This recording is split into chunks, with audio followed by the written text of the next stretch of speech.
I find again and again when I talk to women in particular, they'll say, "Oh, but I don't really have a story," or "I'm not the hero here," or whatever. And I'm like, "Are you kidding me? You have an incredible story. You are the hero. Can you not see this?" And I really think there's a value in pointing out to people the gold that is in their own stories. So be on the lookout because in a couple of weeks, I'm launching a course, which I'm going to be telling you about, to help people find the gold in their own story, which really deserves to be told, and getting it out to educate people in how to see this incredible value in not only their talent, but in their experience. And a lot of times, as you'll hear in today's podcast, it's an experience in resilience, in coming back, in not quitting. It's what happens after the adversity, after the tragedy, that really defines us. We'll be talking more about that in the future. Keep it here. Thanks.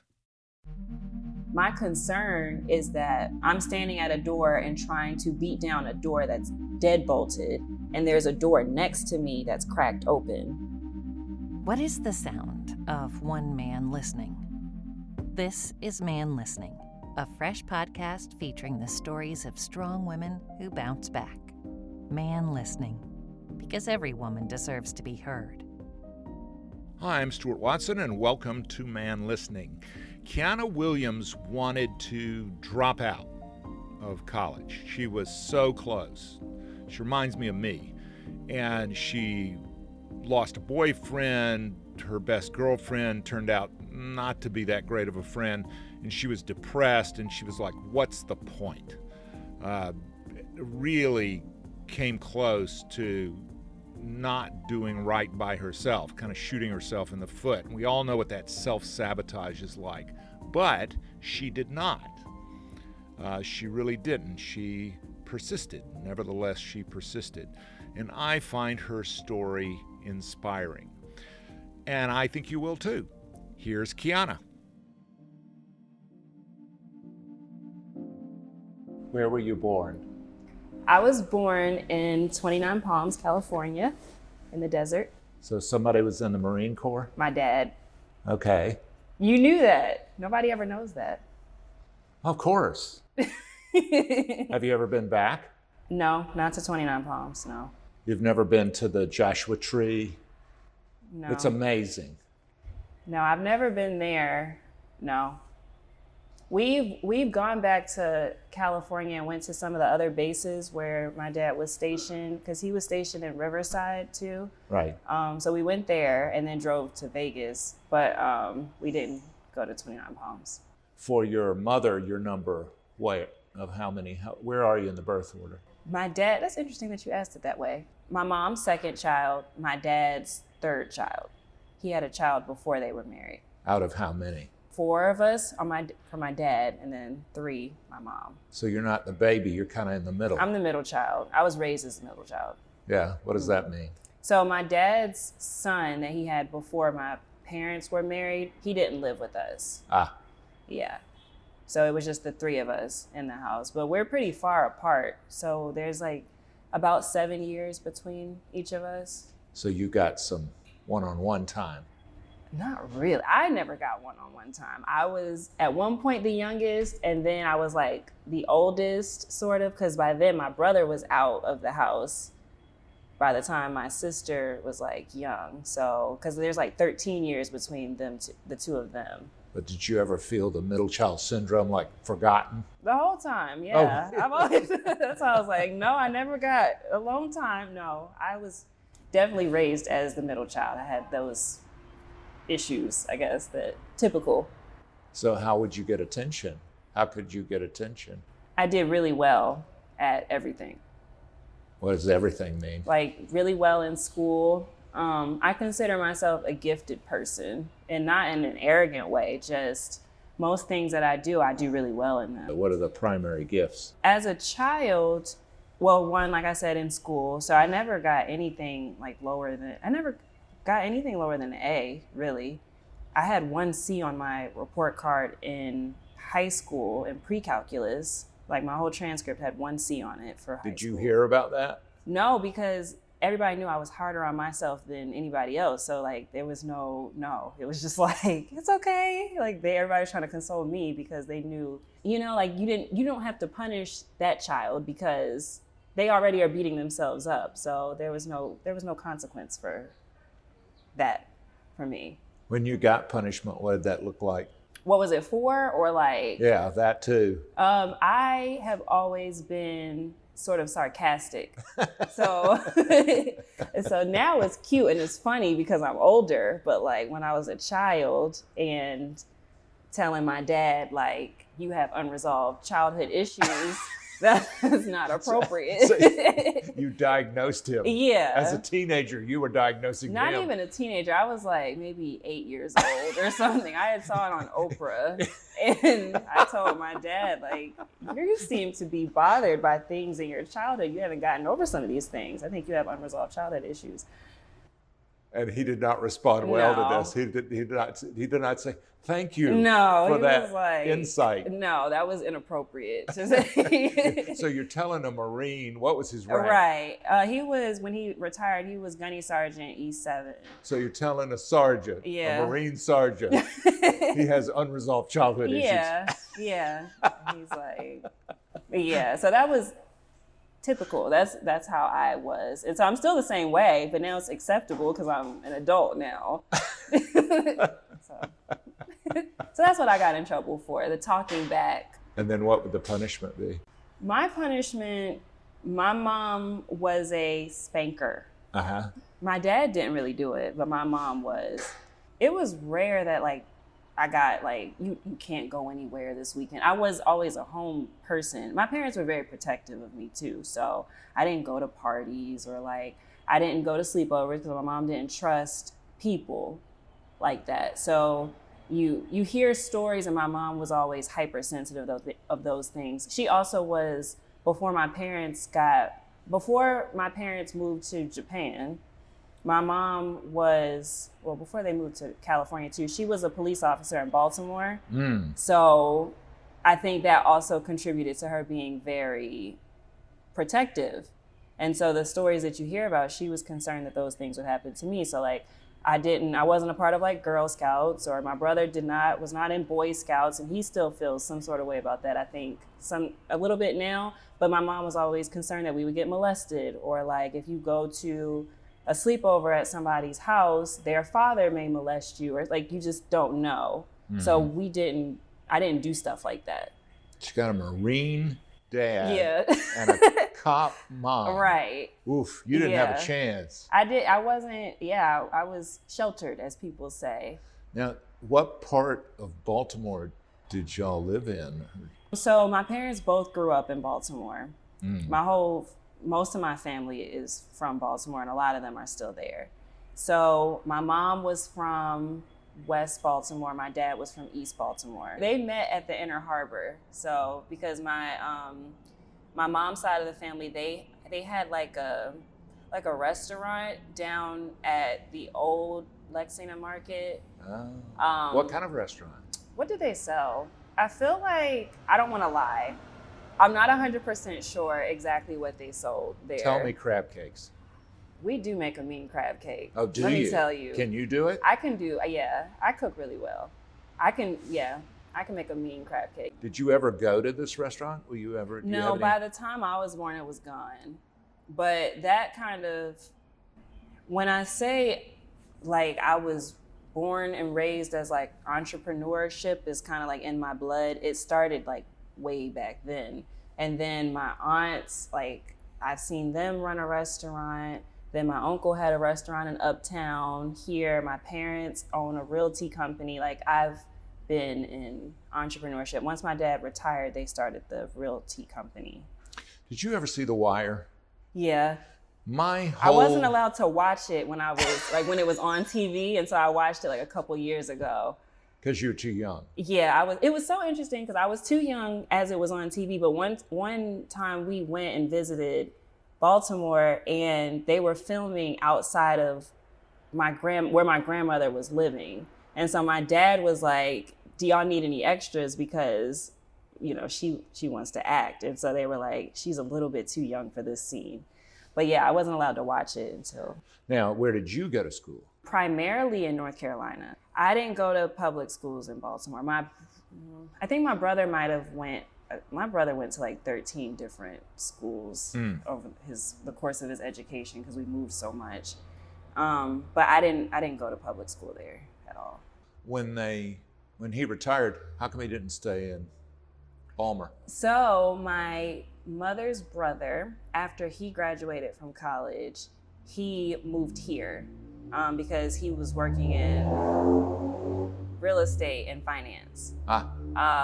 And so then when my dad retired, he was like, you guys should come here because the appraisers are making a lot of money here. Mm-hmm. And so that's what they did. And so my mom was able to be closer to her brother, and then it worked out. Now, what was it that said, I'm not going to go work for Bank of America, I'm going to hang out my own shingle, I'm going to do my own thing? I've always been a little weird in that way, I think. I think entrepreneurs are a little bit weird, They're a little weird people. What do you mean by weird? I don't. They're interesting people because, even when you think about what it takes to make that decision, like I'm going to go off on my own and I'm going to create something that doesn't necessarily exist or exist in the way that I'm planning to do it. I'm going to forego the security, the benefits, all these things, and I believe in myself enough to do this. Like that's an interesting person, I'll say. Yeah, and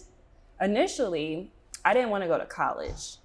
I wanted to pursue music and singing and acting and all this stuff. But my parents said, we won't support you if you don't get a degree, because neither of them have a degree. And so education was very important. And then because I always made good grades and I was always considered smart, I realized that I don't like working for other people. And I think part of that is a selfish thing. And then part of that is probably a discipline thing. I don't know. I don't see myself as I'm not happy doing a 9-to-5 thing. And I understand that's a privilege thing too. Like the idea that you should be happy working, or that my dad is I've never had a job where I was happy doing the thing. You just work to make money. Have you done the straight up food service or something like that? I worked at Fridays right out of college. Well, my last semester of college. What did you do there? I was a server, but it was very stressful to me. I'll say. So what was your first entrepreneurial venture? My first entrepreneurial venture, first was I used to sell cake in high school. What kind of cake? I used to bake. So I would get the box cake, and then I would make the cake, but add extra stuff in there, a little extra vanilla extract or something that the box doesn't call for. And I would make these really moist cakes, and I would sell slices of them for 50 cents. And what kind of cake? It would be, I had marble sometimes. My base ones were I would have a vanilla cake and a chocolate cake. And then I would do, like I said, marbles sometimes. Lemon cake was a bestseller. And who did you sell them to? The students. Oh. Yeah. So everybody knew I was the cake lady, even if you didn't know my name. I was making $30 a day, which is not... 30 a day? Yeah. That's not bad. You're going to school and you're bringing home $30 a day? And your mom was cool with that? Yeah, they were they thought it was cute. She's following in our footsteps. This is her business. And so the first time, interestingly, so my parents would still go to the commissary. So they would actually buy my boxes of cake for me. They invested in buying the boxes because they were super cheap there. And then, so they were my first investors. Amazing. Yeah. Did that sort of plant the seed that, I could do this on a bigger scale? Probably. I think the issue that I tend to have these days is just the product has changed. And so I had this conversation not too long ago. When things don't work out for me, I believe it's either it's not my season or it's not the right strategy. Not I'm not good enough, I'm not worthy enough, whatever. I don't see it as a reflection of me and a lack on my end. It's more so I have to figure out the right strategy, or maybe this just isn't meant for me. Well, give me an example of not working out. So, for instance, when I launched my book, for example, I don't know. I had high expectations for it because it would sell. Yeah, because I believed that God gave me the topics. I believed that, the words, even when I read some of the stuff I wrote now, it's like, how would you have known that? Like, some of that stuff, it just doesn't feel like it came from me. And so it was like, there has to be bigger purpose for this book. And so when you put it out, he's going to make it so that the people that need it get it. And that I had all these expectations for it. So when I put it up for sale, and the first 3 days, nobody bought it but my mom. And I was like, well, this is weird, because I don't know. I'm not used to this. Like I told you in the beginning, most things that I do, they work out. So I don't know what that's weird. Nobody sees the value in this book. And so then I'm like, okay, maybe I need to change the strategy. So then it's like, okay, we're going to go to this intensive social media strategy. And I have 10,000 followers on Instagram. Wow. Yeah, so it's like, how does nobody buy it, And so that's an example of something not working out. What did you learn from that? I feel like I'm still in the process of learning whatever I'm supposed to learn from that, because it wasn't that long ago. How long ago? About a month ago. Yeah. Oh, come on, give yourself some time. But That's what everybody tells. I'm going to be honest, though. It really was like, is this not meant for me? And I've used this analogy a couple of times recently. My concern is that I'm standing at a door and trying to beat down a door that's dead bolted, and there's a door next to me that's cracked open, that's waiting for me to see it. And so when I went down this path of like, okay, I'm going to be a life coach and I'm going to do all this stuff and change all these people, maybe that's not my fight. Like, maybe I'm supposed to be doing something else that is going to be able to produce more impact because it's designed for me. But that's a confidence thing. That's me saying, if it was meant for me, it would be as easy as all these other things that I feel like have been meant for me, and they just kind of worked out. So I don't know. Well, I'm almost 40 years older than you. Right. I'm intensely curious about, as a person of faith, about how you ask that question. Okay, so you say, maybe it's this, maybe it's that, but what's the process you use to ask that question? That's a great question. So I'm very discernment oriented. Right now I don't know what that means. Okay, so discernment, I talk about it in my book. Discernment, the way I describe it is, it's the ability to see when things aren't quite right or when things are right. A lot of people will say like my intuition or my gut instinct. It's discernment. So it's the ability to see things before they happen, in a sense, or to feel when things are not in alignment, to feel when they need to be shifted, to see when the puzzle pieces are out of order or in the wrong space or in the wrong puzzle. But I'm fasting right now. So I figured a fast was coming, because I'm like, okay, I put this book out, I released these challenges, and this stuff it's not doing what I thought it would do. Fasting to what end? Prayer, like meditation, being more aware of what's going on. I've also given up meat for a month, and bread. So not just for Lent. This is a choice. Like, prayer is a petition. What's your ask? What's your question when it comes to discernment? Show me the right way. Yeah. So it's let me get out of my own way, and let me be more vulnerable to see what you have ordained for me. Because now I know that phrase, but give me an example of how you get in your own way. Like, what's an example? So I'm a planner. I have never been diagnosed with anxiety, but I believe that I am anxiety prone. And so I like things to be planned out because it helps me better like make decisions and stuff. But because of that, sometimes I can make plans for me that are not in alignment with where I'm supposed to be or like what I'm supposed to be doing. Give me an example.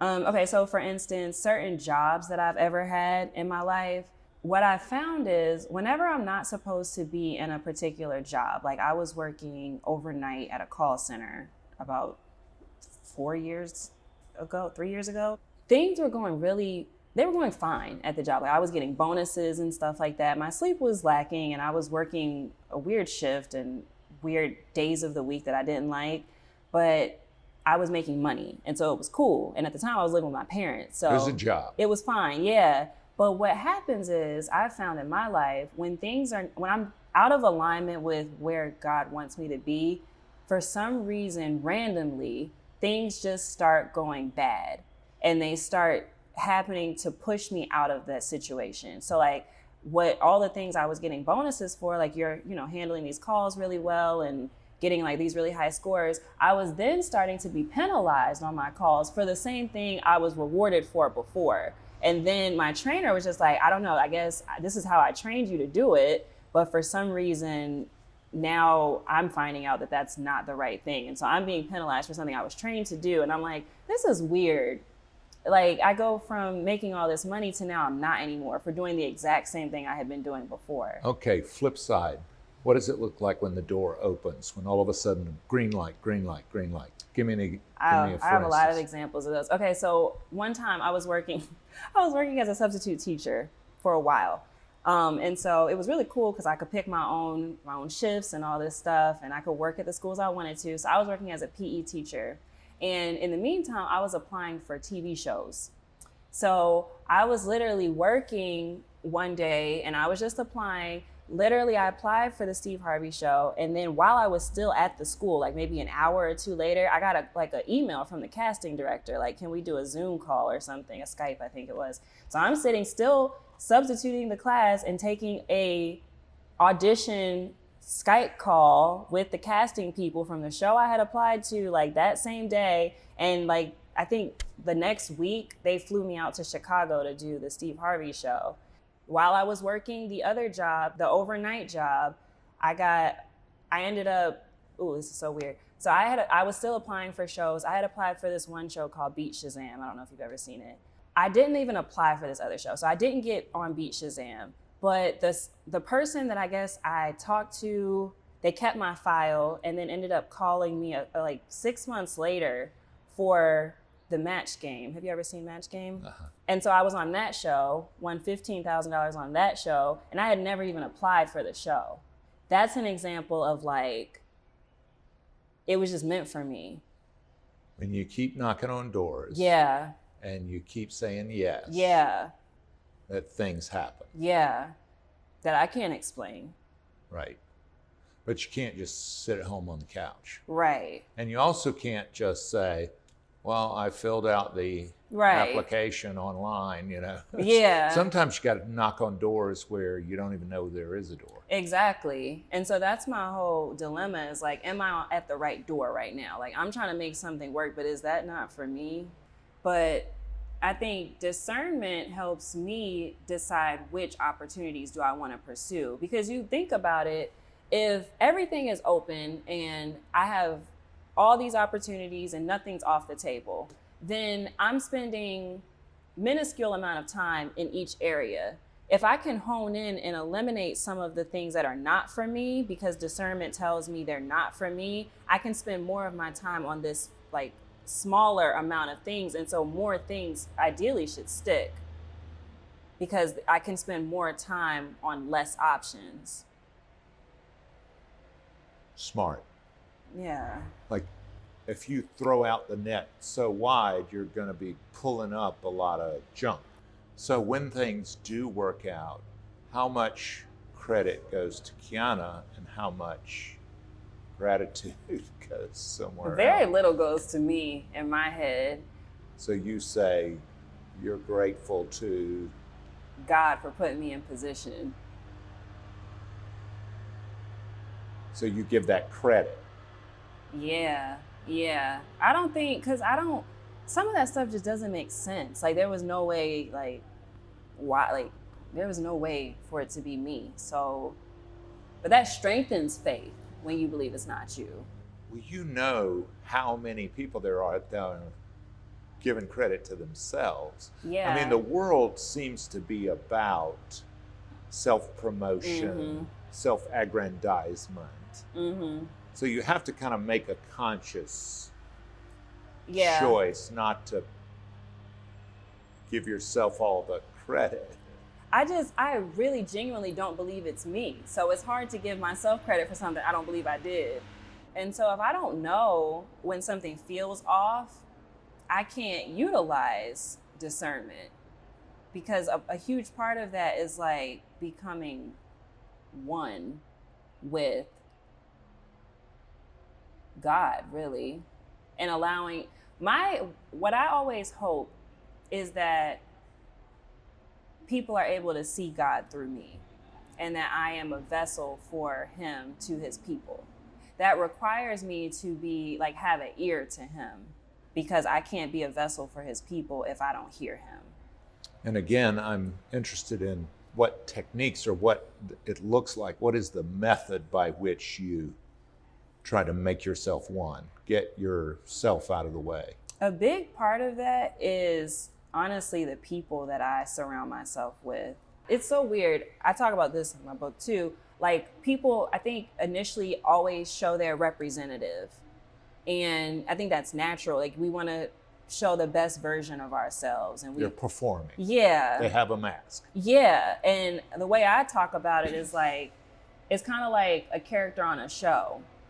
It's like, you're playing a role. Yeah, you play a role and you have lines that coincide with that role to make that role believable.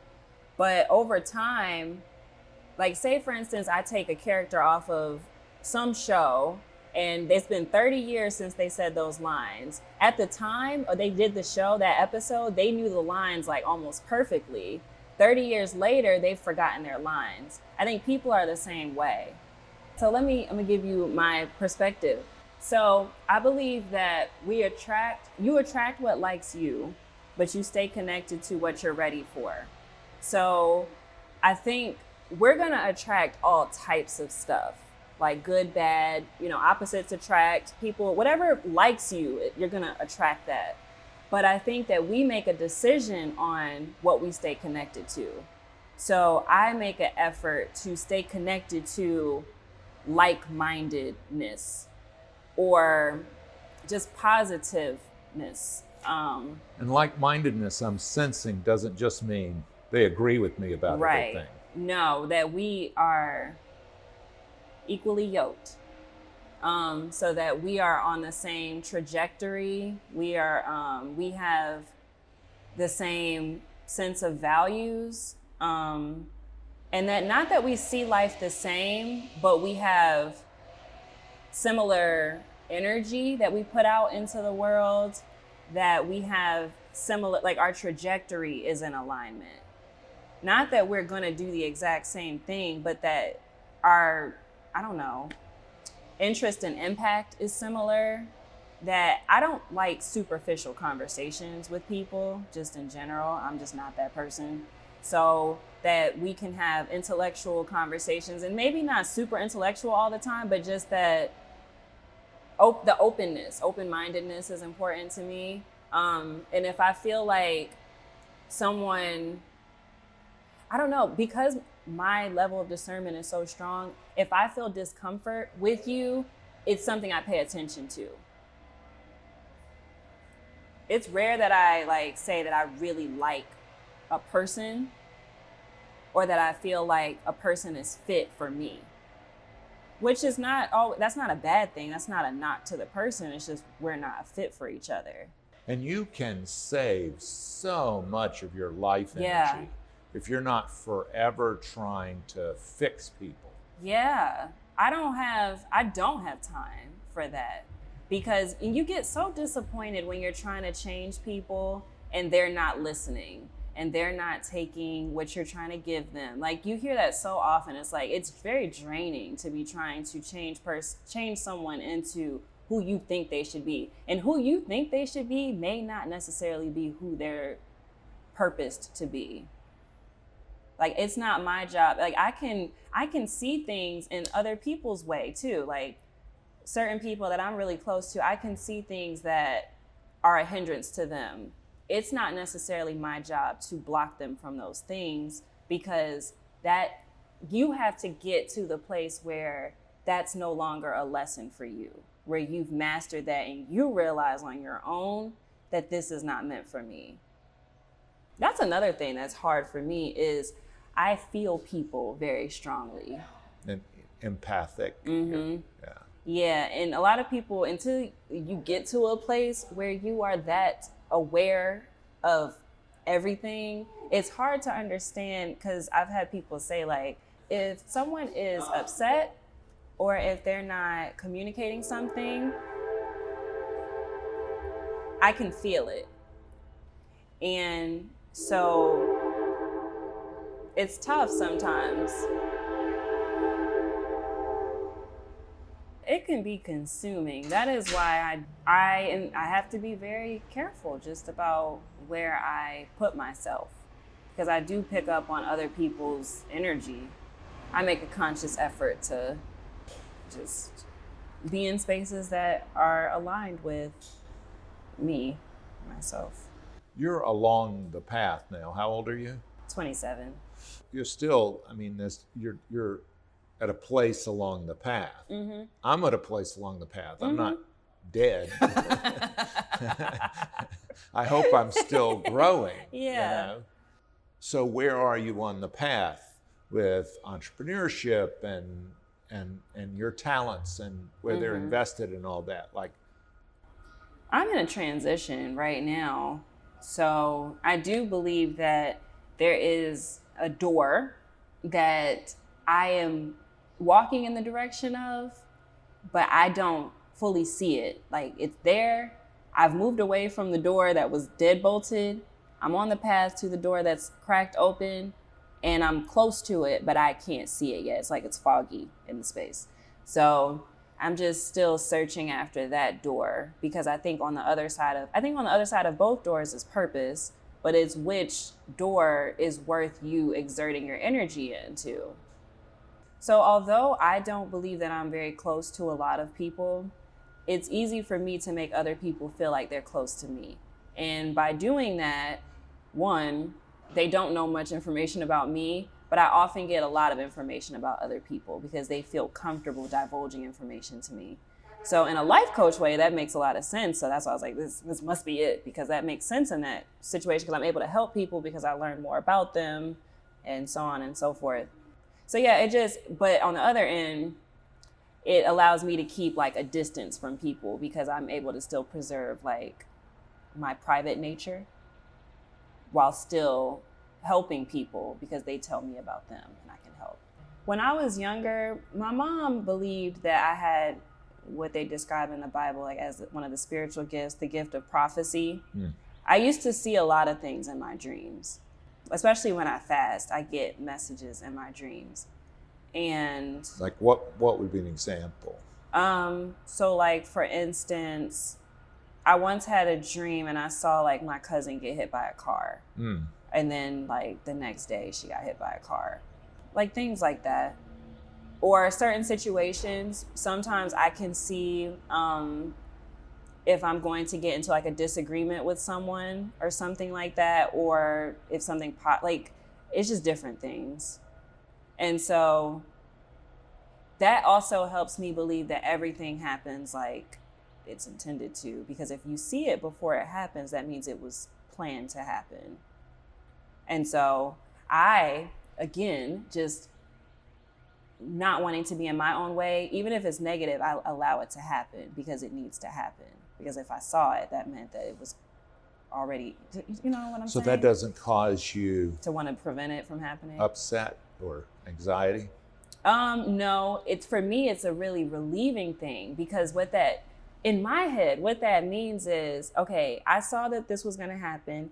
The evidence of it happening means that I'm on the right track. It's like a check mark, like, okay, this needs to happen before the next thing happens. So once I see it happen, okay, now we're moving on to the next thing. I don't know if that makes sense, but in my head, that's the way that I process it. You know, also you have to believe that everything's working out for exactly good, right? And I feel, because I feel people so deeply, I can ask questions in a way that is considerate of however you're feeling, and I can guide you to like certain places. Which I guess I have this belief too that we either have like the same trait can be positive or negative depending on how you view it. I think there's the capability for me to be a manipulative person if I wanted to be, because that's the same thing. Have you ever succumbed to that temptation? No, I don't. Well, probably at some point, but Get I'm very. what you want. Huh? To get what you want. I guess in some ways, you know, they say, I think all women are a little bit manipulative. And I think that husbands often can tell that. Like women have an uncanny way of getting the things that they want from their husbands. But because I'm cognizant of it, I try not to be that way. How do women do that? Which part? Get what they want from their husbands. Because I think we tend to be more intuitive too, just naturally. So I think we can see what men need. And whatever they need, you can use that to benefit what you want. Because Give a for instance of that. So I believe that most men have the inclination to be providers, you know? So I think that men naturally want to provide what women need. I think a lot of women don't realize that men have a lot of insecurities too. The need to be assured, the need to be, to get that like reassurance and that affirmation. A lot of men need that. And so as a woman, when you provide that to a man, like you're doing a great job. You are, you know, I see the efforts that you're making. I see this, that, and the third. I appreciate you working and I appreciate you making time and like all this stuff. Like they need that or want it, desire it. And so when women give that, it makes the man more susceptible to provide the things that women want because they feel like they're being seen, valued, appreciated, and considered and all these things. As opposed to saying, I need this, I want this, give me this. You create an atmosphere where they just want to provide because they want to provide. I think men have an inclination to want to provide.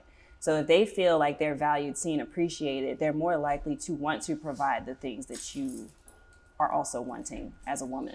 So tell me, Kiana, where's a time where you just like got your ass kicked? Going into my senior year, everything just like, it felt like it was just falling apart. Like I had lost, like one of my friends was telling me all these things that she felt about me that I had no idea about. And so that like kind of severed our relationship. There was like a guy that I was very deeply invested in at the time, and he just kept choosing other women over me. And so I had finally gotten to a point where I'm just like, even if it's not this woman, it's going to be someone else. It's not going to be me. Like he's not going to choose me. And at that point I had like no friends. I had no, like the person I had been investing the 3 years prior to, that was like I was at the point where I'm like, he's not going to choose me.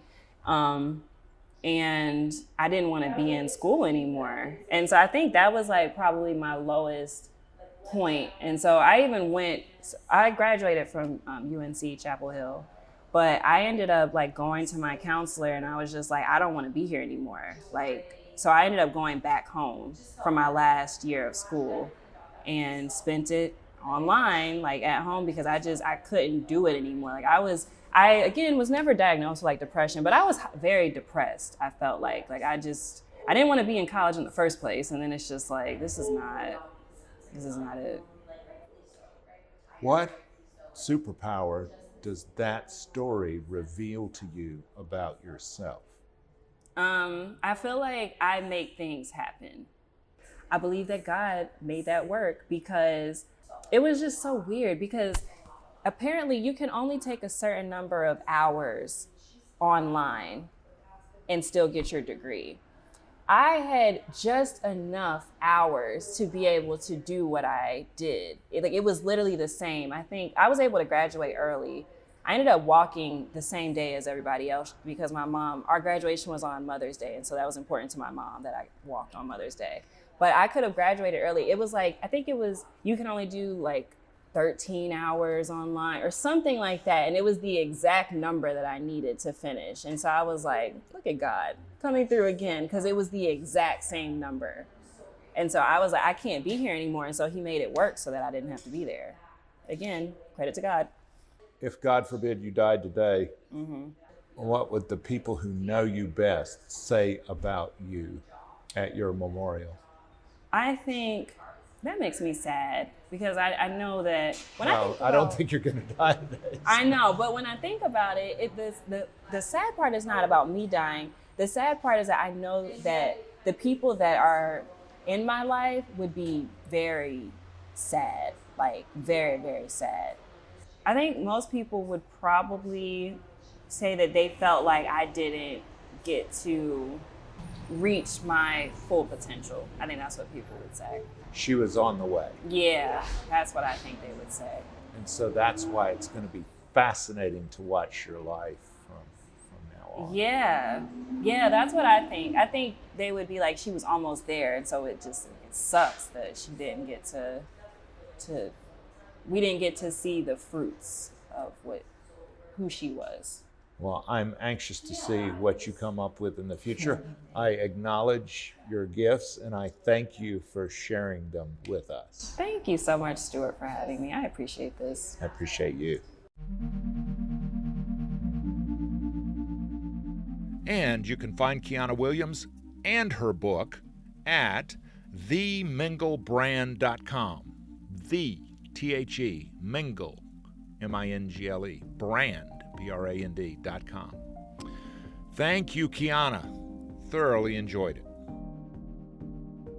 Man Listening is a production of Unmediated LLC in cooperation with the Queen City Podcast Network and Balto Creative Media.